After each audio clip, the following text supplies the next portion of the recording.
good evening, ladies and gentlemen. It's nice to be with you tonight. We've got a wonderful program in store for you. I'm here with Cindy Klement. Cindy, how are you?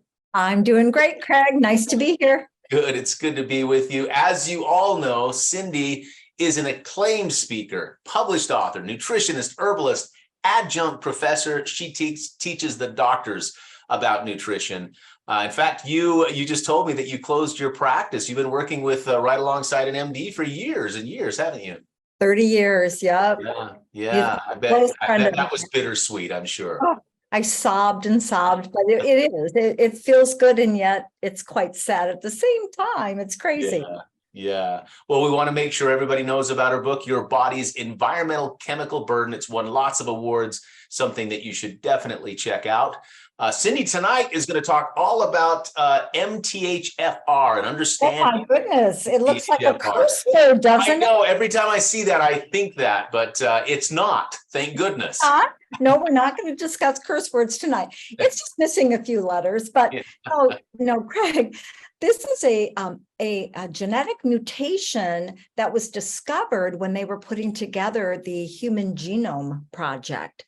So it's pretty exciting. So I wanted to let everybody know about this one. Definitely exciting stuff. You hear about it everywhere, right? I mean, it's something, and it seems like it's fairly new within the last 10 years or so. We've been hearing a lot more about it.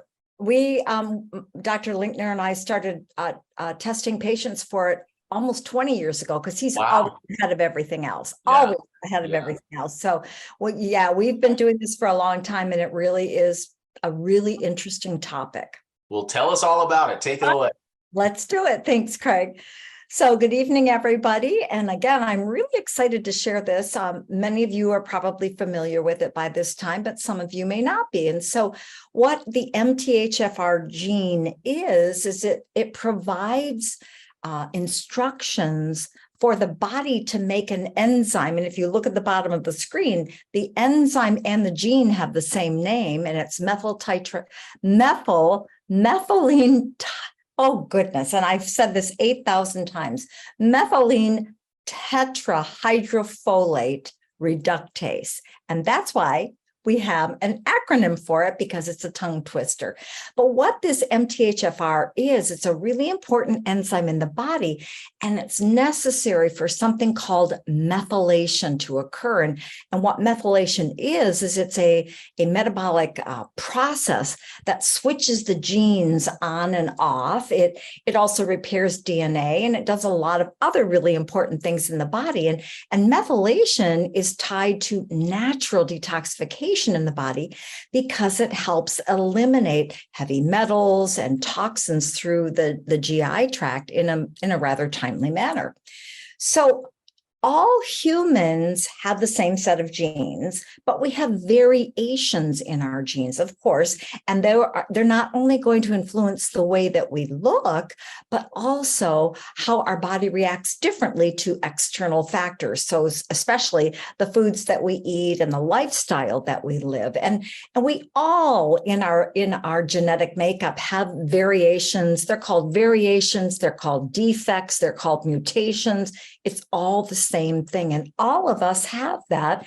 And this can then influence our health and also how we metabolize certain nutrients. And for instance, the MTHFR gene variation or mutation or defect, whatever you want to call it, what it can do is impact how well the body metabolizes folate or folic acid, and of course, which is vitamin B9, which of course has numerous critical functions in the body. And these genetic mutations can also alter metabolism in the body and the conversion of really important nutrients into what we call active vitamins and minerals and proteins.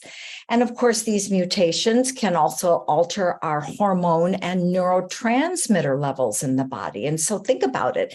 When there's a deficiency of the neurotransmitter serotonin, it can affect our mood, it can affect our motivation, our sleep, our appetite, our digestive functionings. And when there are these abnormal levels of serotonin, they have been tied in medicine to ADHD, depression, anxiety, irritable bowel, and even insomnia.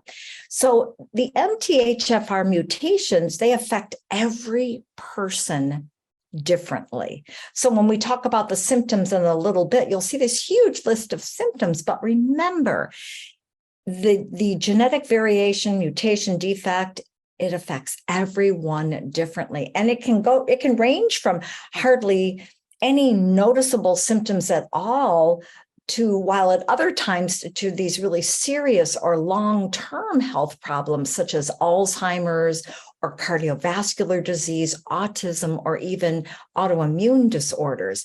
Now, the two main mutations, and this chart will really help you to understand this, but the two main mutations of the MTHFR gene are this C677T and A1298C.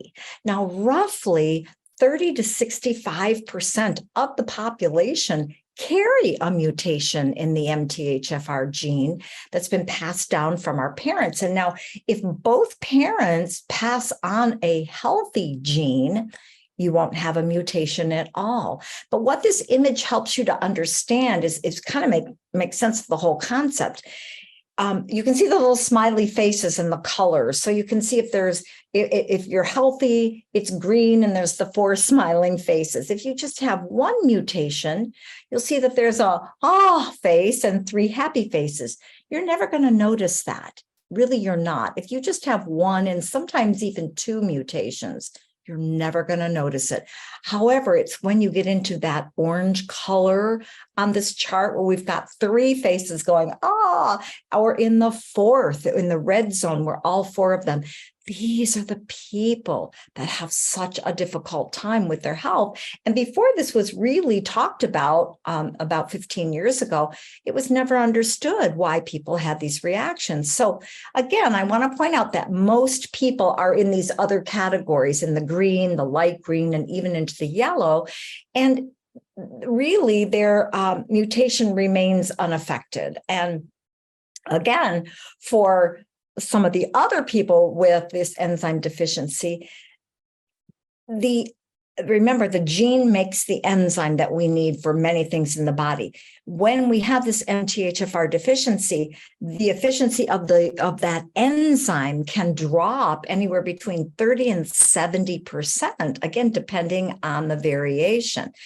So what happens then is that folate and folic acid cannot be efficiently converted to their active form.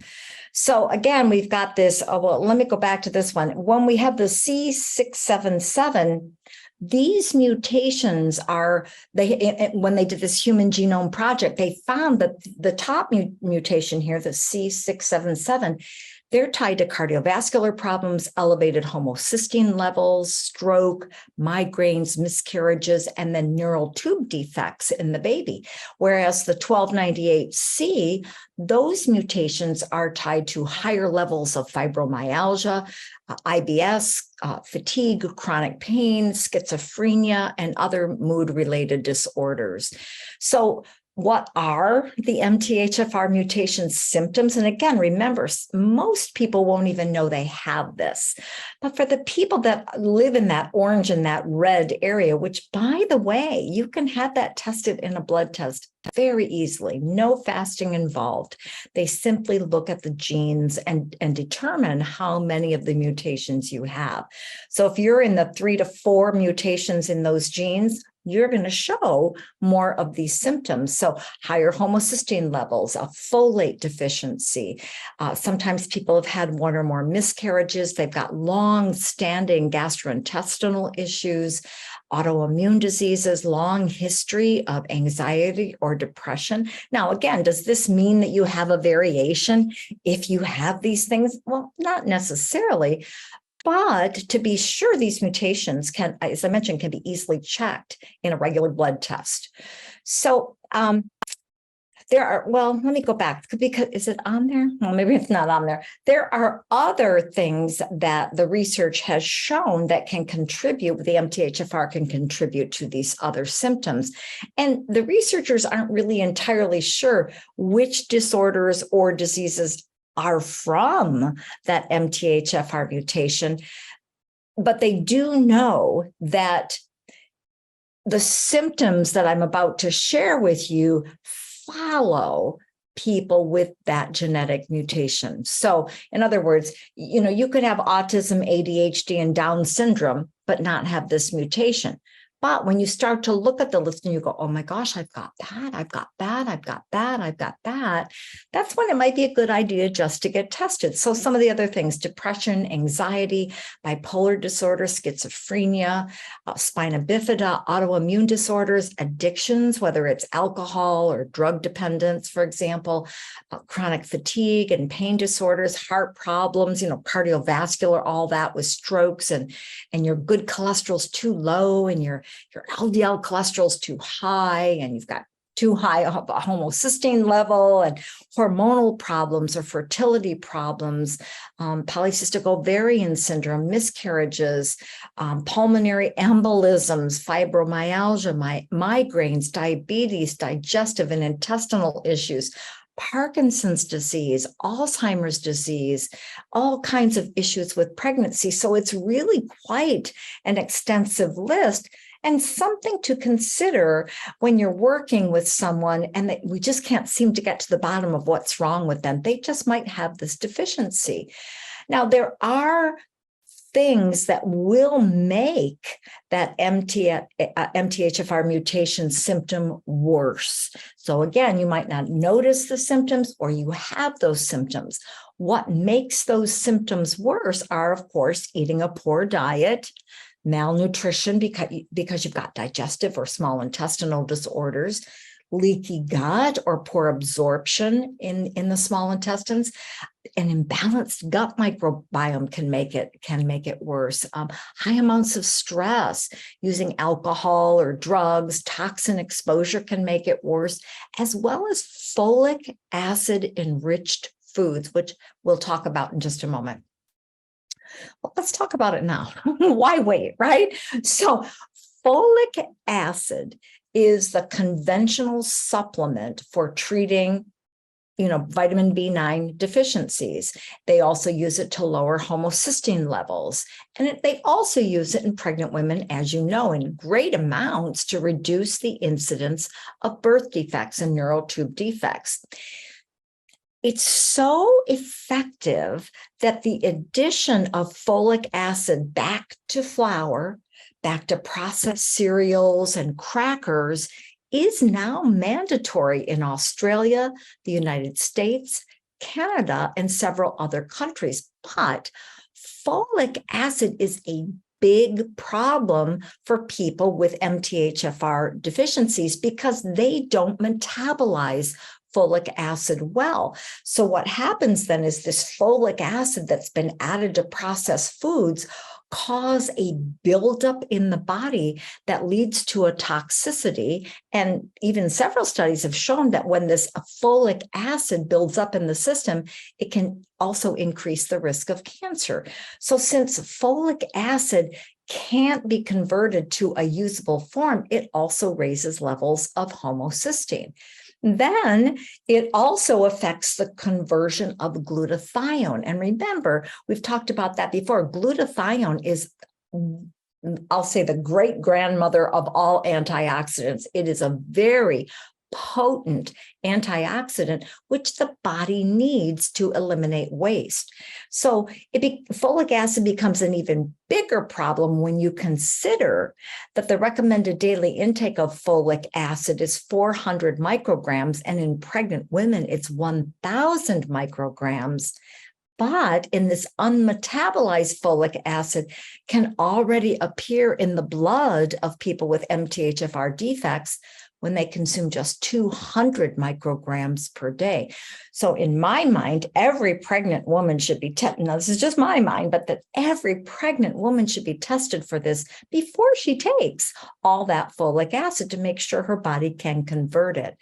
Now, sadly, conventional folic acid supplements are not protective of the child if the female has that defect. And that's where folate foods, high folate foods, are highly protective against these birth defects. So again, in my mind, they should be testing pregnant women, but people don't really listen to me very often. Well, let's say the public doesn't, the big world of medicine doesn't, but that's just my opinion. So the more folate, good folate from plant sources in the diet, there are more opportunities to create that active form. And the body can easily recycle leftover folate into a harmless compound, but it can't do that with folic acid in these certain individuals. So without getting into more chemistry, that's why folic acid can easily accumulate in the blood. Now, research shows that regardless of how much folate you consume in food sources, those with this MTHFR deficiency already have significantly lower folate levels, and they really need more of it. And because they can't recycle that folic acid or folate and make that homocysteine level go down, they have higher concentrations. So one of the ways that Dr. Linkner and I used to work with people is we would test them, and then we would monitor their homocysteine levels for cardiovascular disease, and we would monitor their blood glucose to keep them from developing into that type 2 diabetes or polycystic ovarian syndrome.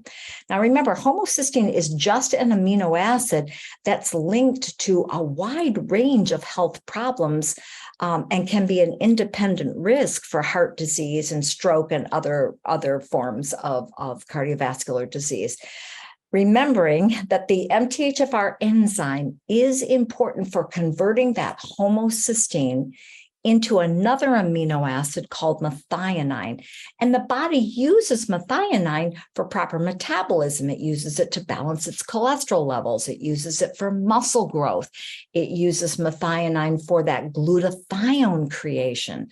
So homocysteine is naturally produced in our body, but it gets recycled when we have enough of the folate, of those plant folate foods.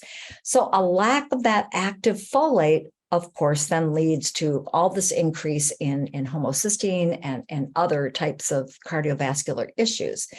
And as I mentioned before, this mutation has been linked to a wide range of health problems, even as far as like macular degeneration or hearing loss. And of course, once again, it's really difficult to pinpoint that the MTHFR alone is the direct risk factor. But what they find is that people with these genetic deficiencies are at increased risk for some of these health issues that I've been talking about.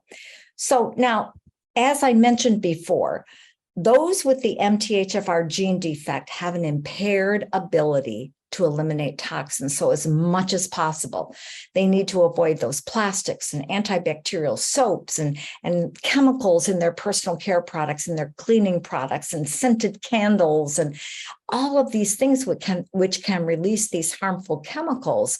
And they also need to avoid the use of recreational drugs and reduce their alcohol intake, because both of those things can make the symptoms worse by interfering with that methylation. And folks, they're going to have to detoxify on a daily basis. So let's talk about what we can do now that we understand a little bit. Because of how this mutation can negatively affect the levels of neurotransmitters and hormones like serotonin and testosterone and estrogen, the MTHFR mutations are tied then to higher incidences of mental disorders, including anxiety, depression, bipolar, schizophrenia, and chronic fatigue. But the good news is that exercise helps to improve hormonal balance and sleep quality and neurotransmitter production in the body. So we need to reduce that anxiety and stress, because that's going to negatively affect our neurotransmitters and hormones. But we also have to protect our heart health because of that elevated homocysteine level. So eating a healthy plant-based diet with plenty of high fiber foods and lots of dark leafy greens that have so much folate in them. We also have to make sure that we're getting enough sleep and making it a priority to get a good amount of sleep every night. You might be a person that needs 7 hours a night. You might be a person that needs 9 hours a night. Personally, I'm a 7.5-hour gal. That's kind of what, and I will automatically wake up after 7.5 hours. It's been crazy for about, I don't know, maybe 30 years. 5:30 in the morning, even on vacation, I'll hear my family groan. It's like, I'm awake. So anyway, so 7.5 hours for me, but you got to stick to a regular schedule as much as possible. And I always have my very relaxing bedtime routine. I'm away from my electronic devices. I read something that's kind of soothing and uplifting. And also a cold bedroom helps a lot. It's hard to sleep when you're really hot.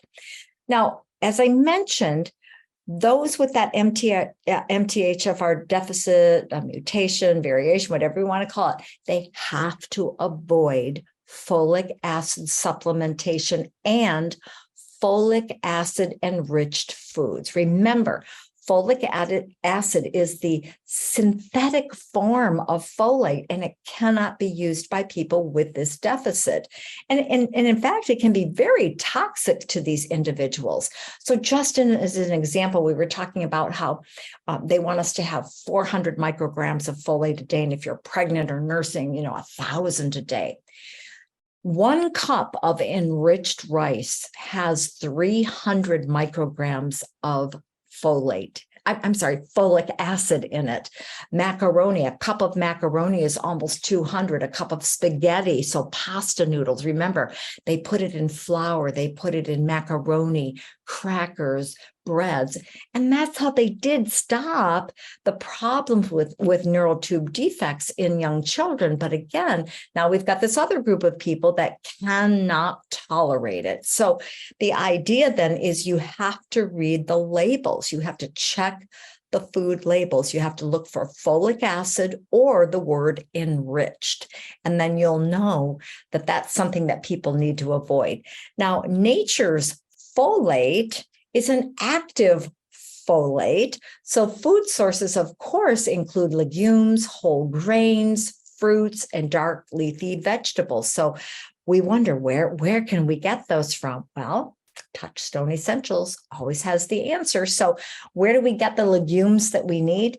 Think about it. In just if you were going to have a half a cup of lentils, you've already got about 150 micrograms of folate, active folate in the body. But pea protein, in organic super protein, this is because of the pea protein, it makes it a high folate food. It's not enriched. It's not enriched with folic acid because Touchstone Essentials doesn't do that.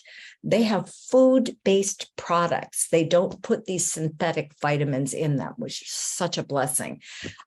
But remember, along with this whole story, it's important to focus on gut health so that the body can absorb the nutrients from the food as effectively as possible, especially when the body has that impaired ability to use certain nutrients. So we can support the gut with fiber, with prebiotics, with probiotics, all of which are found, of course, in the organic super fiber. And we've got our whole grains, which are all throughout our products like super green juice, but also the organic super fiber. Now, there are other high folate foods, specific high folate foods. And of course, it's the dark leafy greens. So think super green juice immediately, but it's the dark leafy greens that contain the methylated or the active form of folate that those with this gene defect need. So think kale and spinach and all of those kinds of things, but broccoli and tomato and strawberries also are high folate foods. And of course, all of these foods on the screen can be found in Super Greens Plus D and Essentials, as well as Super Green Juice. Now, as I mentioned, we need to boost detoxification in these people. They have an impaired ability to eliminate toxins. So we have to support the body with a detox bath or with perspiration from exercise or sauna, drinking lots of water, doing some skin brushing, and then, of course, only using natural beauty and household products that are free from harsh chemicals. But we have to also avoid those heavy metals because they are harder to remove from the body for those people with this MTHFR gene deficit. So we need to consume not just the fresh fruits and vegetables to increase the antioxidant intake and avoiding the alcohol and tobacco and exercising regularly. But as you're aware by now, I'm sure, zeolite is a renowned master detoxifier. It binds to the heavy metals and toxins, all the while supporting the gut. It's an excellent antioxidant and anti-inflammatory agent for our bodies. And the data shows that it has a positive impact on the intestinal microbiome as well as the intestinal wall integrity. And then, of course, in veterinary medicine, zeolites, they've always shown clear evidence on improving the physical fitness of farm animals by removing the numerous harmful substances from the body with zeolites. So it really is such an excellent product for those with and without the MTHFR mutations. And then because our immune system is largely made up of healthy bacteria that live within our gut and thrive off these various nutrients, our overly clean, highly processed lifestyle raises our risk for many of those problems associated with poor gut health. So research has shown that exposure to more natural organisms, such as found in the soil, something like fulvic acid, has benefits for the digestive tract, for our gut health, for boosting our nutrient absorption, for our immune system to protect us from infections and viruses and yeasts and funguses. And it can also, because it helps the gut. Remember, we talk about how we have more immune cells in our gut than anywhere else in our body. We have more nerve cells in our gut than anywhere in the body. So as we work on that gut, it's going to improve our cognitive functioning and improve our energy levels. And then as a side, it's going to boost our skin health and slow down the aging. So it's another favorable supplement for those with and without the MTHFR variations. Now, lastly, when an imbalance is detected within our internal environment in our body produces natural endocannabinoids that interact with the cannabinoid receptors you see in this image that's all over our body. And what that does is it stimulates a chemical response that works to return physiological processes back to homeostasis or balance in the body. Now, in some cases, there can also be a deficiency in the endocannabinoid system or the ECS. And this condition is known as a clinical endocannabinoid deficiency. And the reasons as to why this occurs can range anywhere from the body not making enough endocannabinoids or our body not producing enough cannabinoid receptors, or even because of outside sources such as the medications that we're using or the poor food choices that we're making. All of these can decrease the endocannabinoid system signaling. And thus, we have phyto or plant cannabinoids that are found in cannabis, and they can be used to supplement this deficiency in our body. And by stimulating and supporting the endocannabinoid system, we can find relief from really a multitude of different health issues in our body and help the body return to homeostasis. I've been using CBD oil every night of my life for almost 5 years. And I feel really like I have to take it. And I don't know what that's all about. It's one of my favorite supplements is I love my CBD oil. So for a clean and pure and effective solution to boosting the endocannabinoid system, Touchstone Essential comes to the rescue with their Calm line of CBD products in all different potencies. So let's recap. Managing MTHFR symptoms include we have to improve our gut health. We have to protect our heart health. We have to get more natural folic foods in our diet. We have to lower the intake of inflammatory foods. We have to manage our stress. We have to exercise, get enough sleep, and we have to detoxify. So got it? Good. Please join us next time for a presentation on how to detoxify and avoid volatile organic compounds. Back to you, Craig. Awesome. Cindy, that was wonderful. Thank you so much. We all learned a lot about the MTHFR mutation, variation, whatever you call it. Deficient, you can call it anything, really. Deficiency. And you hear a lot about it, and I didn't know a whole lot about it myself. So that was really educational for me. And I just want to double check with you. You can go to your family doctor. You can go and just have a regular blood test, and they can tell you. You just have to ask them about it and say, "I want to know if I have." I want to check to see if I have the MTHFR mutation or deficiency or whatever. It's a simple blood test. They do it. I mean, it's just like you just go to your physician, and then you go to the lab. They draw the blood. They tell you in a couple of days you have it. And it's important, I think, to know, because if you have it as a parent, more than likely you have passed one on to, one of your children. And like I said, 1 or 2, not so much, but you start getting into 3 or even 4. I have a family member with 3 genetic mutations, and she has such a difficult time with her health. It's really apparent.